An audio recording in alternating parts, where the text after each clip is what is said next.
Hi friends, welcome to Deepika reviews. ఈ video మీకు నచ్చినట్లయితే వీడియోని లైక్ చేసి షేర్ చేసి సబ్స్క్రైబ్ చేసుకోవడం మర్చిపోకండి. డాక్టర్ అమ్మాయికి ఇప్పుడు 7వ నెల. ఈ సమయంలో గర్భం దాల్చటం అంత మంచిది కాదు కదమ్మా అని బామ్మ అడుగుతూ ఉంటుంది. అవును బామ్మగారు, సిరికి ఈరోజు సాయంత్రానికి డెలివరీ అయ్యే ఛాన్సెస్ ఎక్కువగా కనిపిస్తున్నాయి. మరోవైపు సిరి ఏమో ఇంకా స్పృహలోకి రాలేదు. సిరికి స్పృహలోకి రాకుండా డెలివరీ అయితే సిరి ప్రాణానికే ప్రమాదం బామ్మగారు అని డాక్టర్ చెప్తూ ఉంటుంది. అమ్మా, నా మనవరాల్ని, దాని కడుపులో బిడ్డని నువ్వే కాపాడాలమ్మా. చిన్నదానివైనా నీకు చేతులెత్తి మొక్కుతానమ్మా అని బామ్మ అంటూ ఉంటే, బామ్మగారు మా ప్రయత్నం మేము చేస్తున్నాము. మేము సిరిని, తన కడుపుల బిడ్డని కాపాడే ప్రయత్నమే చేస్తాము, కానీ తనకి హాని తలపెట్టాలని చూడం కదా అని డాక్టర్ చెప్తూ ఉంటుంది. ఇప్పుడు మరి ఎలా డాక్టర్ గారు అని చెప్పి బామ్మ అడుగుతూ ఉంటుంది. సిరికి ట్రీట్మెంట్ చేస్తున్నాము. సిరి స్పృహలోకి రావచ్చు. ముందు ఈ మెడిసిన్స్ తీసుకురండి బామ్మగారు అని చెప్పి డాక్టర్ చెప్తూ ఉంటుంది. సరేనమ్మా అని చెప్పి బామ్మగారు మెడిసిన్స్ తీసుకురావడానికి మెడికల్ షాప్ దగ్గరికి వెళ్తూ ఉంటుంది. ఇక అప్పుడే విహారికి ట్రీట్మెంట్ చేస్తున్న డాక్టర్ విహారీ రూమ్లో నుంచి బయటకు వస్తారు. పేషెంట్ పరిస్థితి చాలా క్రిటికల్గా ఉంది. ఆ అబ్బాయిని తీసుకొచ్చిన అమ్మాయి ఎక్కడుంది అని డాక్టర్ అడుగుతూ ఉంటారు. డాక్టర్ గారు, ఆ అమ్మాయి పరిస్థితి కూడా చాలా క్రిటికల్గా ఉంది. ఆ అమ్మాయి గర్భవతి, 7వ నెలంట. అంత దూరం నుంచి ఆ అబ్బాయిని అలా తోపుడు బండి మీద తీసుకొచ్చింది కదా, ఆ అమ్మాయికి కూడా బ్లీడింగ్ అవుతుంది. డెలివరీ అయ్యే ఛాన్సెస్ ఎక్కువగా ఉన్నాయని డాక్టర్లు మాట్లాడుకుంటుంటే విన్నాను అని చెప్పి ఒక నర్సు విహారికి ట్రీట్మెంట్ చేస్తున్న డాక్టర్కి చెప్తూ ఉంటే, ఆ మాటలను మెడికల్ షాప్ దగ్గరకు వెళ్తున్న బామ్మ వింటుంది. వెంటనే విహారికి ట్రీట్మెంట్ చేస్తున్న డాక్టర్ దగ్గరకు వెళ్ళి, మీరు మాట్లాడుకుంటుంది ఎవరి గురించి? నా మనవరాలు సిరి గురించేనా అని బామ్మ అడుగుతూ ఉంటుంది. మీ మనవరాలు సిరీనా? ఎవరు బామ్మగారు అని డాక్టర్లు అడుగుతూ ఉంటారు.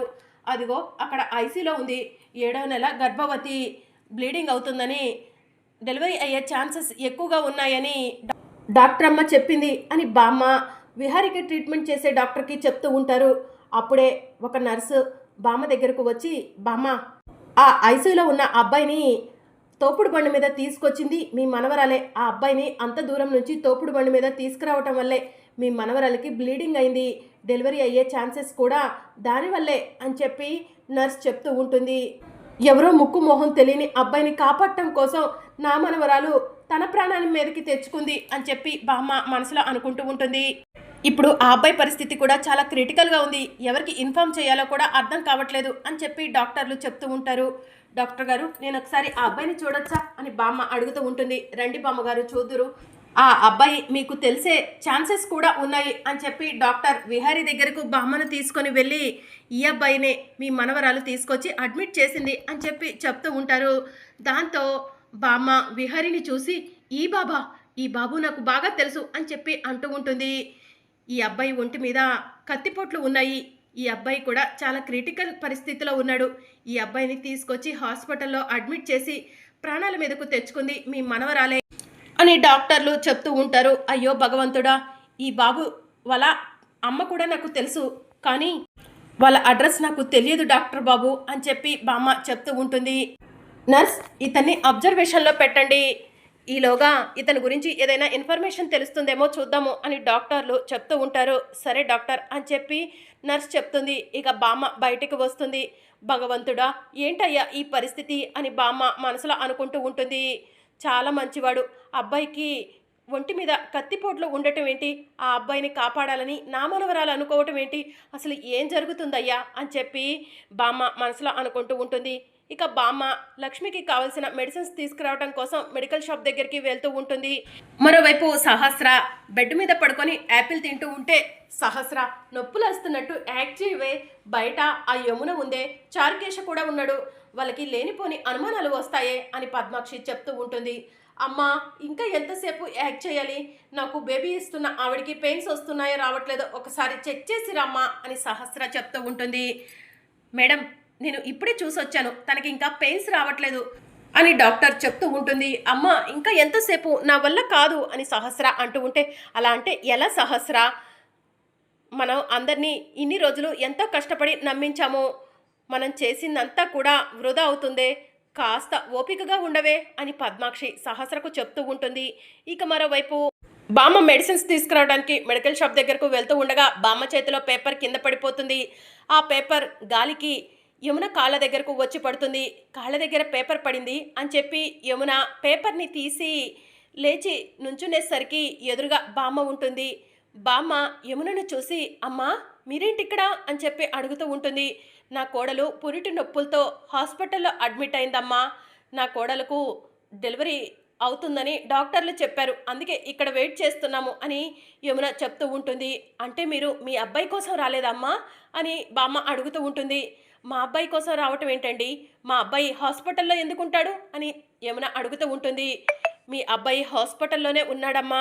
ఏం జరిగిందో ఏంటో నాకు తెలియదమ్మా. మీ అబ్బాయి ఒంటి మీద కత్తిగాట్లు ఉన్నాయంట. మీ అబ్బాయిని స్పృహ లేకుండా ఉంటే నా మనవరాలే బండి మీద తోసుకుంటూ హాస్పిటల్కు తీసుకొచ్చిందంట.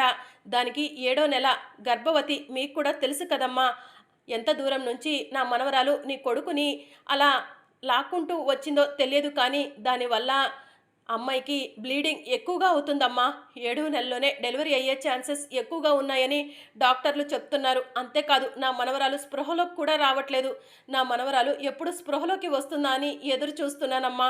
అది స్పృహలోకి రాకుండా డెలివరీ అయితే కనుక దాని ప్రాణానికే ప్రమాదమని డాక్టర్లు చెప్తున్నారు. ఏం చేయాలో అర్థం కావట్లేదమ్మా అని బామ్మ చెప్తూ ఉంటుంది. బామ్మగారు ఏం మాట్లాడుతున్నారు మీరు? నా కొడుకు హాస్పిటల్లో ఉండటం ఏంటి అని యమున అంటూ ఉంటే, అవునమ్మా నా కళ్ళారా మీ బాబుని చూశాను, రండి తీసుకెళ్తాను అని చెప్పి బామ్మ విహారీ దగ్గరికి యమునను తీసుకొని వెళ్తుంది. యమున హాస్పిటల్ బెడ్ మీద ఒంటి మీద కత్తి ఘాట్లతో ఉన్న విహారీని చూసి నానా విహారీ అని చెప్పి షాకింగ్గా అరుస్తూ ఉంటుంది. మేడం అలా అరవకండి, పేషెంట్ డిస్టర్బ్ అయ్యే ఛాన్సెస్ ఉన్నాయి అని డాక్టర్లు చెప్తూ ఉంటారు. డాక్టర్ వీడు నా కొడుకు, వీడికి ఏమైంది అని చెప్పి యమున అడుగుతూ ఉంటుంది. ఏమో తెలియదమ్మా, ఈ బామ్మగారి మనవరాలే తీసుకొచ్చి మీ అబ్బాయిని హాస్పిటల్లో అడ్మిట్ చేసింది. ఏమైందని అడిగితే రౌడీలు కత్తితో మీ అబ్బాయిని పొడిచారని చెప్పింది అని డాక్టర్లు యమునకు చెప్తూ ఉంటారు. డాక్టర్ ఇప్పుడు నా కొడుకు పరిస్థితి ఎలా ఉంది అని చెప్పి యమున అడుగుతూ ఉంటుంది. ట్రీట్మెంట్ చేస్తున్నాము, కాసేపటి వరకు ఏమీ చెప్పలేము అని చెప్పి డాక్టర్లు చెప్తూ ఉంటారు. డాక్టర్ ఎంత డబ్బు ఖర్చైనా పర్వాలేదు, నా కొడుకు విహారీని బ్రతికించండి అని చెప్పి యమున అడుగుతూ ఉంటుంది. మేడం మా డ్యూటీ మేము చేస్తున్నాము, ప్లీజ్ డిస్టర్బ్ చేయకండి, కాసేపు మీరు బయట వెయిట్ చేయండి అని డాక్టర్లు యమునకు చెప్తూ ఉంటారు. భగవంతుడా నా కొడుకు ఏం తప్పు చేశాడయ్యా, ఎందుకయ్యా వాడికి ఇలాంటి పరిస్థితి కల్పించావు? లక్ష్మి ఇంట్లో నుంచి వెళ్ళిపోయింది. ఆ రోజు నుంచి వాడి జీవితంలో సంతోషం అనేదే లేకుండా పోయింది. తాగుడుకు బానిసైపోయాడు. ఈరోజు వీడిని ఇలా హాస్పిటల్ బెడ్ మీద చూడాల్సి వస్తుందని అసలు అనుకోలేదు అని చెప్పి యమున ఏడుస్తూ ఉంటుంది. అమ్మ ఏడవకండమ్మా, మా మనవరాల్ని మీ అబ్బాయిని ఆ దేవుడు చల్లగా చూస్తాడు, వాళ్ళిద్దరిని బ్రతికించాలని రాసి పెట్టుందేమో, అందుకే వాళ్ళు చావు అంచుల వరకు వెళ్ళి కూడా వచ్చి హాస్పిటల్లో అడ్మిట్ అయ్యారు అని చెప్పి బామ్మ చెప్తూ ఉంటుంది. బామ్మగారు మీ మనవరాలు ఏ రూమ్లో ఉంది? మీ మనవరాల్ని నేను ఒకసారి చూస్తాను, నా కొడుకుని కాపాడిన ఆ దేవత ఎవరో తెలుసుకుంటాను, ఆ దేవత కాళ్ళకు దండం పెట్టుకుంటాను అని చెప్పి యమున అంటూ ఉంటుంది. అవునమ్మా నువ్వు చెప్పింది నిజమే, నా మనవరాలు దేవతే అని బామ్మ చెప్తూ ఉంటుంది. ఒక్కసారి మీ మనవరాల దగ్గరికి నన్ను తీసుకెళ్తారా బామ్మ అని చెప్పి యమున అడుగుతూ ఉంటుంది. రెండమ్మ తీసుకెళ్తాను అని బామ్మ లక్ష్మి రూమ్ దగ్గరికి యమునని తీసుకొని వెళ్తూ ఉంటుంది. అప్పుడే చారుకేశ యమునక్క అని చెప్పి పిలుస్తూ ఉంటాడు. చారుకేశవా ఏంటయ్యా ఆ దేవుడు మనకి ఇన్ని కష్టాలు ఇచ్చాడు అని చెప్పి యమునంటుంది. ఏమైందక్క అని చారుకేశవ అడుగుతూ ఉంటాడు. విహరి హాస్పిటల్ బెడ్ మీద క్రిటికల్ పరిస్థితిలో ఉన్నాడు చారుకేశవ అని చెప్పి యమున అంటూ ఉంటుంది. ఏం మాట్లాడుతున్నారక్క అని చారుకేశవ అడుగుతూ ఉంటే, అవును చారుకేశవ ఐసీలో ఉన్నాడు, ఈ బామ్మగారి మనవరాలే మన విహరిని హాస్పిటల్లో అడ్మిట్ చేసిందంట, ఆ అమ్మాయి పరిస్థితి కూడా చాలా క్రిటికల్గా ఉందంట, అందుకే ఆ అమ్మాయిని ఒకసారి చూసి వద్దామని వెళ్తున్నాను చారుకేశ అని చెప్పి యమున చెప్తూ ఉంటుంది. అక్క విహారీ ఎక్కడున్నాడో చెప్పండి, నేను ముందు విహారీని చూస్తాను అని చారుకేశ అంటూ ఉంటే, ఐసీలో ఉన్నాడు చారుకేశ, వెళ్ళు, నేను బామ్మగారి మనవరాలను చూసి వస్తాను అని చెప్పి యమునంటుంది. సరే అక్క అని చారుకేశ పండు ఇద్దరు కూడా విహారీని చూడటానికి పరిగెడుతూ ఉంటారు. ఇక మరోవైపు బామ్మ యమునను తీసుకొని లక్ష్మి ఉన్న రూమ్లోకి వెళ్తుంది. అమ్మ ఈ అమ్మాయి నా మనవరాలు, చూడండి ఎలా పడుకొని ఉందో, దీని పరిస్థితి ఏంటో నాకు అసలు అర్థం కావట్లేదు, ఆ దేవుడు ఎందుకో నా మనవరాలకి ఇన్ని కష్టాలు ఇచ్చాడు అని చెప్పి బామ్మ అంటూ ఉంటే, ఇక అప్పుడే యమున లక్ష్మిని చూస్తుంది. లక్ష్మిని చూసి షాక్ అయ్యి, అమ్మ లక్ష్మి అని చెప్పి లక్ష్మి మొహం పట్టుకుంటుంది. అమ్మా ఏం మాట్లాడుతున్నారు? ఆ అమ్మాయి సిరి అమ్మా అని బామ్మ చెప్తూ ఉంటుంది. కాదమ్మా తను నా కోడలు కనక మహాలక్ష్మి అని చెప్పి యమున చెప్తూ ఉంటుంది.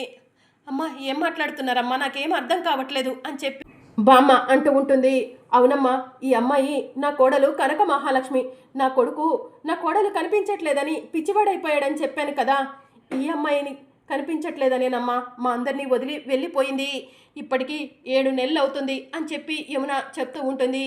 నా దగ్గరికి వచ్చి కూడా 7 నెలలు అవుతుందమ్మా, అమ్మాయి నా దగ్గరికి వచ్చినప్పుడు గర్భవతి అని బామ్మ చెప్తూ ఉంటుంది. లక్ష్మి నీ కడుపులో బిడ్డ గురించి మా అందరికీ ఎక్కడ తెలుస్తుందో అని చెప్పి నువ్వు మా అందరికీ దూరంగా వెళ్ళిపోయావన్నమాట అని యమున ఏడుస్తూ ఉంటుంది. అందుకేనేమోనమ్మా ఆ దేవుడు ఆ భార్యాభర్తల్ని కలపాలనేనేమో మీ అబ్బాయిని నాకు పరిచయం అయ్యేలా చేశాడు అని చెప్పి బామ్మ అంటుంది. అవునమ్మా మీరు చెప్తుంటే నాకు కూడా అదే అనిపిస్తుంది అని చెప్పి యమున చెప్తూ ఉంటుంది. లక్ష్మి ఎందుకు లక్ష్మి, నువ్వు కడుపుతో ఉన్నావని తెలిస్తే విహారీ నిన్ను నెత్తిన పెట్టుకునేవాడు కదా, నువ్వు ఇలా ఇంటి నుంచి బయటకు వచ్చేసావు. విహారీ నువ్వు కనిపించక నీ కోసం పిచ్చివాడైపోయాడు, ఏం చేస్తున్నాడో కూడా అర్థం కాని దుస్థితిలో వాడు నిలబడ్డాడు. వాడిని నువ్వే కాపాడావా లక్ష్మి, కళ్ళు తెరువు లక్ష్మి, కళ్ళు తెరువు అని చెప్పి యమున ఏడుస్తూ ఉంటుంది. ఇంకా అప్పుడే డాక్టర్ వస్తారు. మేడం మీరు కాసేపు బయటకు వెళ్ళండి, పేషెంట్కి డిస్టర్బ్ అవుతుంది అని చెప్పి డాక్టర్లు చెప్తూ ఉంటారు. డాక్టర్ అమ్మ ఈ అమ్మాయి కూడా నా కోడలే అని చెప్పి యమున చెప్తూ ఉంటుంది. మేడం ఈ అమ్మాయి పరిస్థితి కూడా చాలా క్రిటికల్గా ఉంది, తన కండిషన్ ఏంటో కూడా చెప్పలేము అని డాక్టర్లు చెప్తూ ఉంటారు. డాక్టర్ అమ్మ నా కోడలికి ఏం కాకూడదు, ఎంత డబ్బు ఖర్చు అయినా పర్వాలేదు, తన కడుపులో బిడ్డ తను క్షేమంగా ఉండాలి అని చెప్పి యమున చెప్తూ ఉంటుంది. మా ప్రయత్నం మేము చేస్తున్నాం మేడం అని చెప్పి డాక్టర్లు చెప్తూ ఉంటారు. ఇక యమున లక్ష్మి రూమ్లో నుంచి బయటకు వస్తుంది. భగవంతుడా ఏంటయ్యా ఈ పరిస్థితి, ఒకవైపు సహస్ర పురిటి నొప్పులతో బాధపడుతుంది, మరోవైపు విహారీ ఒంటి మీద కత్తి ఘాట్లతో ఐసీయూలో చలనం లేని పరిస్థితిలో ఉన్నాడు. ఇక్కడ చూస్తే లక్ష్మి 7వ నెలలోనే గర్భం దాల్చడానికి సిద్ధంగా ఉంది.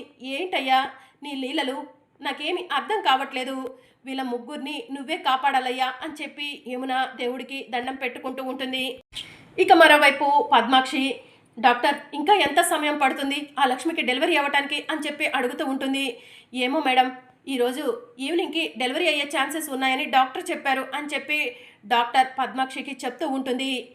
ఏమన్నావమ్మా, లక్ష్మికి డెలివరీ అయ్యే ఛాన్సెస్సా అని సహస్ర అంటూ ఉంటుంది. సహస్ర నీకు బేబీని ఇచ్చే అమ్మాయి పేరు లక్ష్మి అని చెప్పి పద్మాక్షి చెప్తూ ఉంటుంది. లక్ష్మినా అంటే ఆ లక్ష్మి కాదు కదమ్మా అని సహస్ర అంటూ ఉంటుంది. ఆ లక్ష్మి కాదులేవే, నువ్వు కాసేపు ప్రశాంతంగా ఉండు అని చెప్పి పద్మాక్షి చెప్తూ ఉంటుంది. ఇక మరోవైపు అంబిక సుభాష్ ఇద్దరు కలిసి లాయర్ దగ్గరకు వెళ్తారు. డాక్యుమెంట్స్ చూపిస్తూ ఉంటారు. కాసేపు మీరు వెయిట్ చేయండి, డాక్యుమెంట్ చెక్ చేసి నేను మీకు ఏదన్నది చెప్తాను అని లాయర్ అంబిక సుభాష్లకు చెప్తూ ఉంటాడు. మరి అప్కమింగ్ ఎపిసోడ్లో ఏం జరగనుందో తెలుసుకోవాలనుకుంటున్నారా? అయితే ఛానల్ను సబ్స్క్రైబ్ చేసుకోండి.